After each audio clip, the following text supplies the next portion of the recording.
lovely, tranquil B-roll intro. Was that nice? Yeah, that was very nice. Welcome back to the YouTube channel, everybody. If you're new here, don't forget to subscribe. My name is Dan, and we talk about Ireland. Oh, we also do a lot of tea drinking. Love a cup of tea. Anyway, if you're here today, we're going to talk about St. Patrick's Day, the patron saint of Ireland, our national celebration. And if you're planning to make the trip to our small island, there's a few things you might want to consider before you get here. So here's my guide to St. Patrick's Day around Ireland, and more specifically around Dublin, because that's where a lot of people want to go when they come to Ireland. First things first, when you land at Dublin Airport, get the hell out of there. You don't want to spend all your time in the airport. Of course you don't. You have a few options for getting out of there. You can rent a car in case you're driving around. You can get a taxi into Dublin City. Could run you about 50 to 80 euro, depending on where you're going. Or you could also jump on the bus. So 3 things: rental, get a taxi, or jump on a bus. Once you're in the city centre of Dublin, you have a few more options for getting around. We have the overground tram line, that's called the Luas. It's a pretty new facility. It's been around for a few years. I still think it's new, it just looks really modern. But Luas means speed in Irish, and that's a great way of getting around. You've got bus lines that run all around the city and the surrounding areas, and we also have a beautiful train line that runs north to south, to the outskirts of north, all the way to the southern parts south of Dublin as well. So you have a few options for getting around. Now, one thing to consider when you're coming to Dublin is you're probably going to get rained on.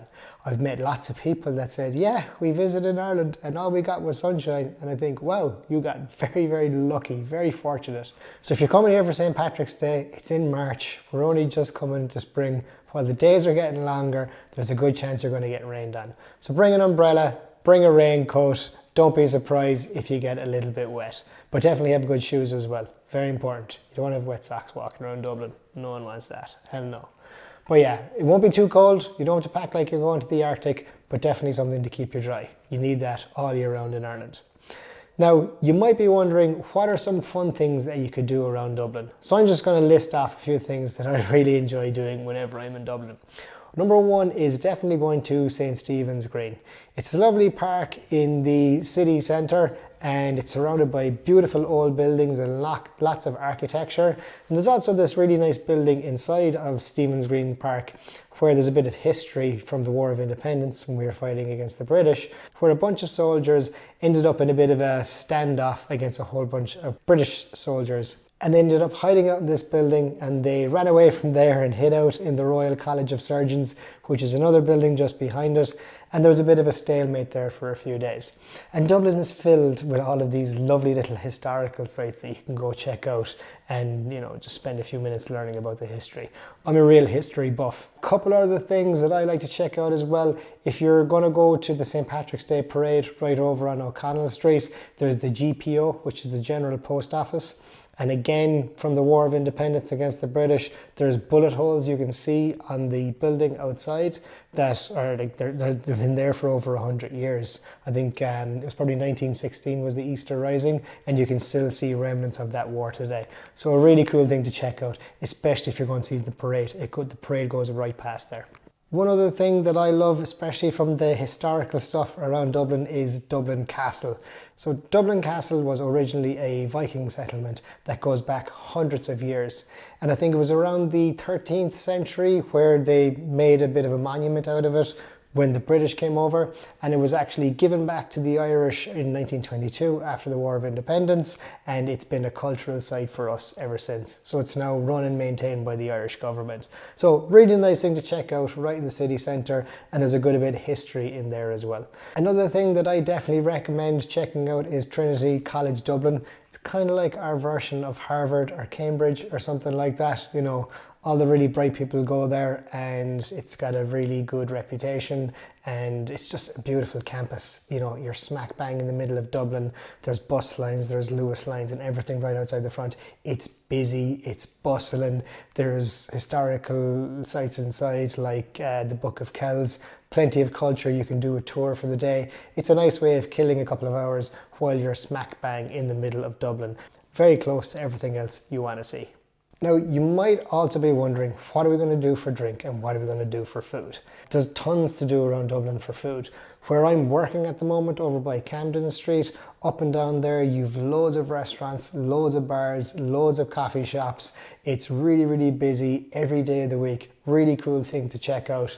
If you jump off the beating track either side of that, you very quickly get into real old Dublin. Lovely old red brick homes everywhere, and there's a lovely walk by the canal at the very end of it.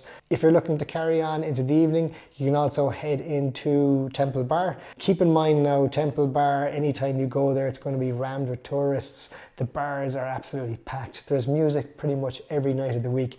It's a lot of fun. Personally, I go in there for a couple of hours and then it's just sensory overload because there's just so much going on. But if you really want to get a taste for, busy, fun night out in Dublin, you can't go wrong with Temple Bar. It's just really busy. But yeah, lots of fun to check out in there. And then last but not least, of course, the St. Patrick's Day Parade. It's up and down on O'Connell Street. It's a really good show of Irish culture, the arts, people out enjoying themselves, very friendly, big smiles, businesses promoting themselves, green absolutely everywhere. It's a good, fun activity to do for the day. And bear in mind, Irish people were quite friendly. So as you're walking around Dublin, if somebody says hello or smiles at you, say hello and smile back. It's just the way we do things.